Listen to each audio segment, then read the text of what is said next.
అందరికీ నమస్కారం. మనకు ముఖ్యమైనటువంటి విషయం, ఇంట్లో ఏ దేవుణ్ణి మనం పూజించాలి, ఏ పటము మనం పెట్టుకుంటే ఫలితం దక్కుతుంది. అనవసరంగా యాత్రలకు వెళ్ళినప్పుడల్లా ఒక దేవుడి పటం తీసుకొని ఇంట్లో పెట్టుకుంటూ ఉంటాం. నరసింహస్వామిది, లక్ష్మీదేవిది, చిన్న విగ్రహాలు, పెద్ద విగ్రహాలు, ఇంత పెద్ద విగ్రహాలు, హాల్లో ఒకటి విగ్రహం, రాగి విగ్రహం ఒకటి, పెద్ద పెద్ద విగ్రహం హాల్లో పెట్టుకుంటుంటాం. వాటికి బరువు, వాటికి ప్రతిరోజు పూలమాల వేస్తే అలంకారం అయిపోతుంది, వాటికి ఆవాహనం అయిపోతుంటాయి దేవుళ్ళందరూ కూడా.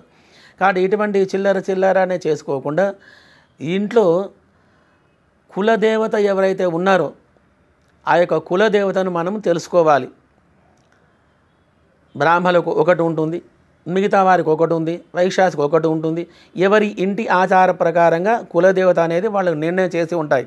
ఒకరికి ఎల్లమ్మ ఉంటుంది, ఒకరికి దుర్గాదేవి ఉంటుంది. ఆంజనేయ స్వామి పుట్టినప్పటి నుంచి కూడా ఆంజనేయ స్వామిని మొక్కుతూనే ఉంటారు, వాళ్ళ ఇంటి ఆనవాయితీ. రాముల వారికి ఒకటి, వెంకటేశ్వర స్వామి ఒకటి. అయితే ఎవరి ఇష్టమైనటువంటి దేవుళ్ళను మనం కొలుసుకోవచ్చు, దీంట్లో ఎటువంటి సందేహం లేదు. కానీ ఉగ్రతారలైనటువంటి కాళికాదేవి పటం ఇంట్లో అనేటువంటివి ఉండకూడదు. అటువంటి పటాన్ని మనం పెట్టుకొని దాన్ని పూజిస్తూ ఉన్నట్టయితే అనేక రకములైనటువంటి భయాలు అనేటివి మనకు కలుగుతూ ఉంటాయి. భయం కలుగుతుంది, ఆందోళన, వ్యతిరేకమైనటువంటి ఫలితాలు ఇవన్నీ కలుగుతూ ఉంటాయి. మరి ఎందుకయ్యా, నేను కాళికాదేవి భక్తున్నే కదా, ఆ దేవతనే కదా అందరిని చూసేది అని అంటే కనుక, కాళికాదేవి ఎలా ఉంటుందంటే మనుషుల యొక్క పుర్రెలను మెడలో వేసుకొని ఎప్పుడు కూడా రక్తదాహంతో ఉంటుంది ఆ అమ్మవారు. కాబట్టి దానికి ధీటుగా సమాధానం చెప్పేటువంటి యొక్క ఉపాసనాపరుడు కావాలి పూజించడానికి.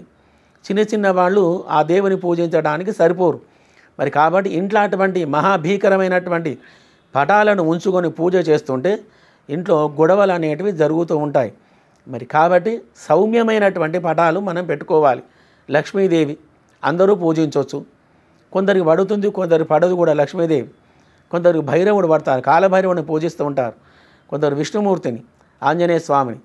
సంజీవిని పర్వతం మోసుకెళ్తున్నటువంటి యొక్క పటం అనేది ఇంట్లో అనేది ఉండకూడదు, దేవాలయంలో ఉండవచ్చు. ఎందుకంటే పర్వతం లేపుకొని తీసుకొని వెళ్తుంటారు కాబట్టి మన ఇల్లును కూడా అలానే లేపుకొని తీసుకెళ్తుంటాడు ఆయన ఒక్కోసారి.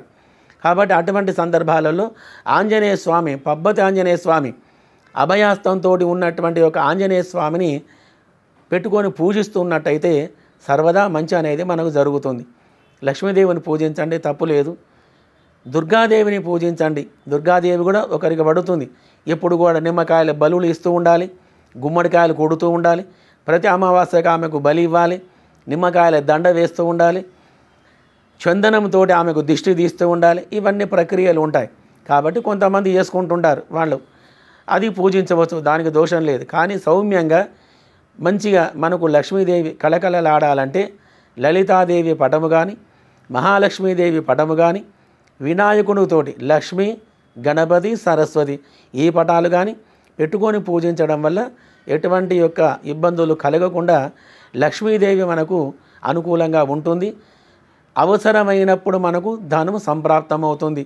మరి కాబట్టి ఈ పటాలను పెట్టుకొని పూజిస్తూ ఈ యొక్క చిన్న మంత్రాన్ని మీరు ప్రతిరోజు జపం చేసుకుంటూ ఉంటే, ఏ పటమైనా పెట్టుకోండి, పెట్టుకోకపోండి, మీ కులదేవతను పెట్టుకోండి, ఏదైనా సరే, కానీ ఈ మంత్రాన్ని దీపారాధన చేసుకొని అమ్మవారి ముందర కూర్చొని జపం చేసుకుంటూ ఉన్నట్టయితే చిరకాలంలో మంచి ధనవంతులయ్యి, యోగవంతులై, కీర్తి ప్రతిష్టలు కలిగి ఉంటారు.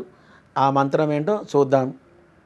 ఓం శ్రీం ఓం మహాలక్ష్మి మమ గృహే ధన చింతాం దూరీకరోతి స్వాహ.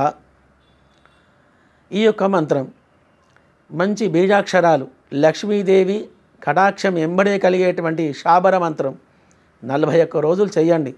ఎటువంటి సమస్యలున్నా మీకు తీరిపోయి అనతి కాలంలోనే లక్ష్మీదేవి మీ ముందర నిలబడుతుంది, ఉద్యోగం లభిస్తుంది, ఆపదలు తొలగిపోతాయి, ధనం సంప్రాప్తమవుతుంది. కాబట్టి ఇష్టమున్నటువంటి పటము దేవుడి దగ్గర మీ గదిలో పెట్టుకొని ఈ మంత్రాన్ని మీరు జపం చేయండి, మంచి జరుగుతుంది. శుభం భూయాత్.